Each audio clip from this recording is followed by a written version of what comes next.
আসসালামু আলাইকুম। আজকে আপনাদের সাথে শেয়ার করব খুবই মজাদার একটি নাস্তা রেসিপি।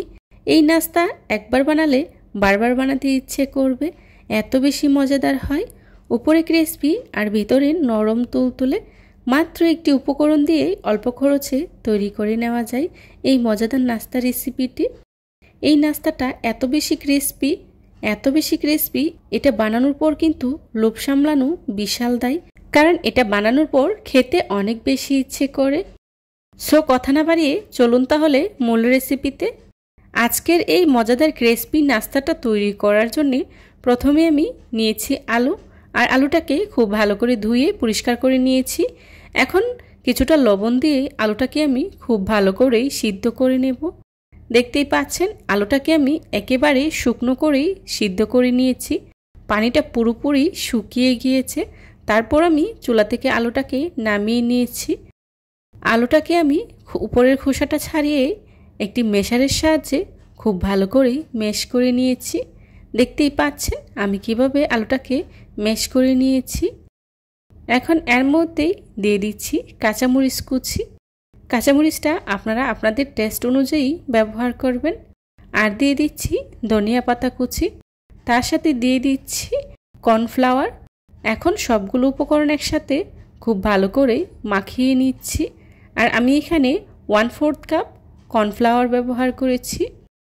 সবগুলো উপকরণ আমি একসাথে খুব ভালো করে মাখিয়ে নিয়েছি।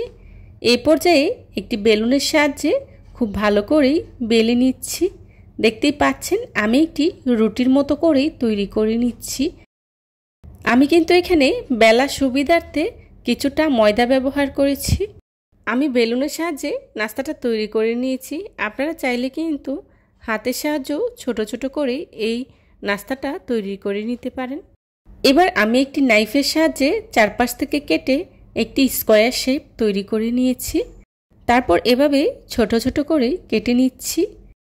আমি এভাবে ছোট ছোট করে বিস্কিটের মতো করেই নাস্তাটা তৈরি করে নিচ্ছি। আপনারা আপনাদের মতো করে বড় কিংবা ছোট তৈরি করে নিতে পারেন। আমি সবগুলো নাস্তা একইভাবে তৈরি করে নিয়েছি। এবার নাস্তার উপরের যে অংশটা ক্রিসপি হয়েছে, একদম KFC চিকেন ফ্রাইয়ের মতো, সেই অংশটা তৈরি করে নিচ্ছি। তার জন্যে একটি বোলে নিয়ে নিচ্ছি আটা 1 কাপ, তার সাথে দিয়ে দিচ্ছি চালের গুঁড়া 1/3 কাপ, দিয়ে দিচ্ছি লবণ 1/2 চা চামচ, আর দিয়ে দিচ্ছি লাল মরিচের গুঁড়া 1 চা চামচ, 1 চা চামচ দিয়ে দিচ্ছি রসুন বাটা, আর দিয়ে দিচ্ছি 1 চা চামচ আদা বাটা।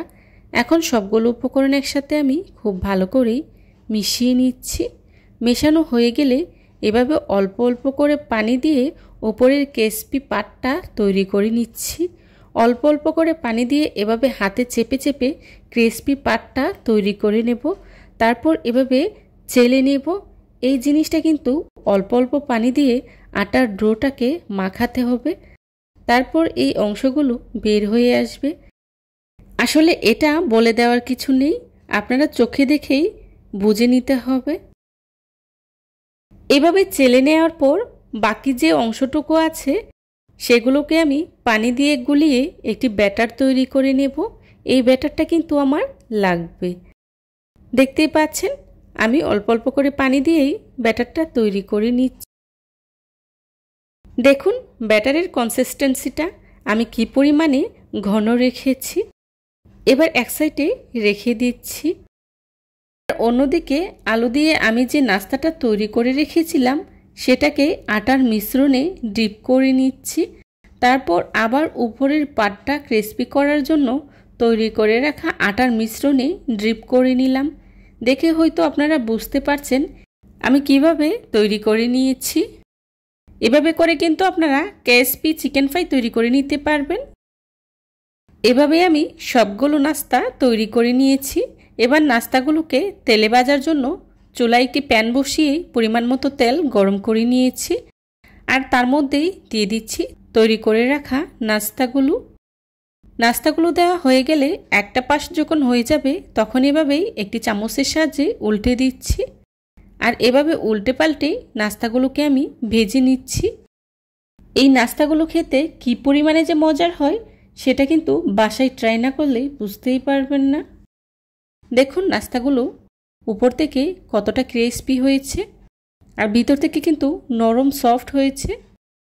আমার নাস্তাগুলো বেজে নেওয়া হয়ে গিয়েছে।